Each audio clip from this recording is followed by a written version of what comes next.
трансформации все становится похоже одно на другое. Как вы к этому относитесь, к процессу превращения города в такую однородную субстанцию? Хорошо это или плохо? Ну, идет, конечно, процесс стандартизации очень сильный. Это видно на тех улицах, где произошла реновация. И у меня такое двоякое отношение. Потому что, с одной стороны, созданы общественные пространства. И, в общем-то, люди активно этим пользуются. Ну, вот я даже скажу, я вчера гулял, мы с группой знакомых гуляли по центру, я провел их своим любимым маршрутом, там Мясницкая, Покровка, переулки вдоль Покровки, Колпачный переулок, Хохловский переулок, Спасо-Глинищевский. И вот везде, где сделана реновация, в общем, люди населены жизнью, но московский дух ушел. То есть я не хочу отрицать, говорить, что все ужас, там Мясницкая и Покровка сделаны. Но я не вижу вот этого вот духа старого города. А как только я сворачиваю в сторону, куда еще не дотянулась рука реновации, в тот же Колпачный или Хохловский переулки, вот, я вдруг неожиданно оказываюсь в живом городе с большим элементом непредсказуемости, потому что там очень сложный рельеф, там вот эта вот Ивановская горка, там этот такой а-ля Флорентийский монастырь вылезает, там вдруг это Пасохинская высотка из разных мест неожиданно видна на Котельнической. Вот, какие-то недопиленные деревья, неотреставрированные дома, случайные люди, собаки, дети играют. И ты понимаешь, что вот из этой живой ткани и создан город. То есть, с одной стороны, да, конечно. Происходит утеря идентичности немножко. Ну, конечно, да. И вот московская идентичность – это один из последних заповедников московской идентичности. Я боюсь, что туда рука реновации все равно рано или поздно дотянется, в этот район между Мясницкой, Покровской, Покровкой и Яузой. Вот, это действительно вот то же самое, что как убили там деньгами район Остоженки, Остоженки, Причистенки, и Арбат с одной стороны тоже дорогой подпирает, и тут сделали золотую милю, и в результате московский дух ушел из всех этих старых переулков, которые я любил, там Зачатевские переулки, там, уж не говорю, там Молочные и так далее. Вы часто в своих выступлениях говорите, что среда сильно влияет на людей, которые в ней живут. И можем ли мы сказать, что в связи с тем, что город превращается потихоньку в такой усредненный общеевропейский тренд, то и люди, которые в нем живут, потихоньку будут смещаться в сторону каких-то таких общеевропейских стандартов общества?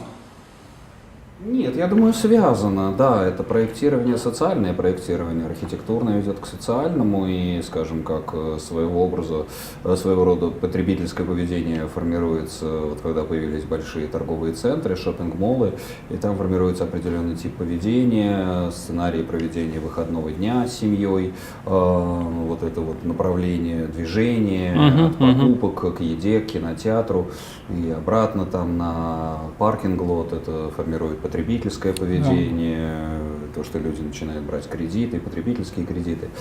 Вот, город, он тоже, в общем, в большой степени задает твои маршруты и твое поведение. Он же тебе предлагает это все не просто ради создания там какого-то гражданского общества и самореализации человека и вот этого городского театра. Этот городской театр, он же создается в большой степени для бизнеса, и людям предлагаются определенные модели потребления. И, ну и, в общем, тоже они становятся, как сказать, более такими послушными гражданами. То есть это, в общем-то, такие сценарии, достаточно идущие от просветительских утопий. Создание города солнца, и в нем отчасти это и паноптика. Увеличение контроля. Да, конечно, это возникает, потому что, естественно, мы понимаем, что всюду стоят камеры наблюдения, все это очень дружелюбно, но все равно за углом находится там полицейская Росгвардия, где-нибудь в тихой подворотне припаркован автозак. И все это сделано для того, чтобы из, так скажем, гражданина, да, горожанина как гражданина, сделать горожанина потребителя вот услуги, которые ему предложены. А как этот процесс протекает в контексте с периферией? Понятно, что до малых городов просто физически по бюджету этот процесс не дойдет. Да. И получается, что разрыв с провинцией, то он будет сильнее усиливаться, и провинция станет, ну, теоретически может стать такими очагами свободомыслия, где контроль меньше, ну так по сути. Вы знаете, да, ну хотелось бы, но все-таки для того, чтобы возникло свободомыслие, одного упадка Конечно. недостаточно, потому что это приведет просто к депрессии, да, урбанистическая депрессия приведет к чисто социальной, просто люди будут пить водку, ширяться, и там негде им будет собираться. Нужно, чтобы в этом, так сказать, отстающем, так сказать, ключе возникали какие-то хотя бы... Но вот в этом отношении очень такой продуктивный контраст Москвы и Петербурга. Потому что Петербург отстает от Москвы довольно сильно сейчас по части реновации. И там вот эта вот жизнь такая неформальная, она Русский рок, да. гораздо, так сказать, и какие-то клубы дискуссионные, какие-то, так сказать, то, что компания может там переходить из бара в бар, где-нибудь там на 5 углах, все там на Рубинштейна. Да, я там тоже. Это вот эти вот такие непредсказуемые траектории городской жизни там гораздо лучше реализуются, потому что в Москве все очень четко расчислено, да и цены выше. В Москве уже, так сказать, в одном месте выпил, в другой не захочешь пойти. Уже как бы твой бюджет на вечер исчерпан.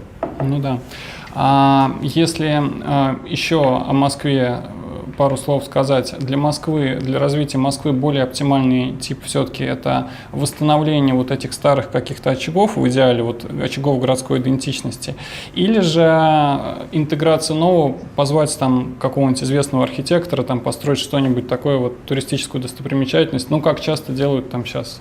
Собственно, какой путь ближе вот для Москвы, потому что, ну, город... Мне кажется, в Москве все-таки надо больше сохранять. Я больше логика сохранения. И вообще, в идеале, вот, скажем, тоже мою любимую Покровку, не трогали бы, ушли бы.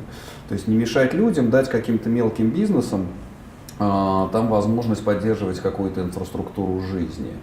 Потому что как только заходит крупный инвестор, естественно, с одобрения городских властей в какой-то, так сказать, непонятном нам, да, взаимодействии, сговоре с городскими властями, тут же появляется, так сказать, много очень, конечно, возможностей, но уходит дух места. С точки зрения вот таких вот естественных городских кварталов, мне кажется, надо пытаться выявлять их идентичность и не навязывать им какой-то внешний аттракцион.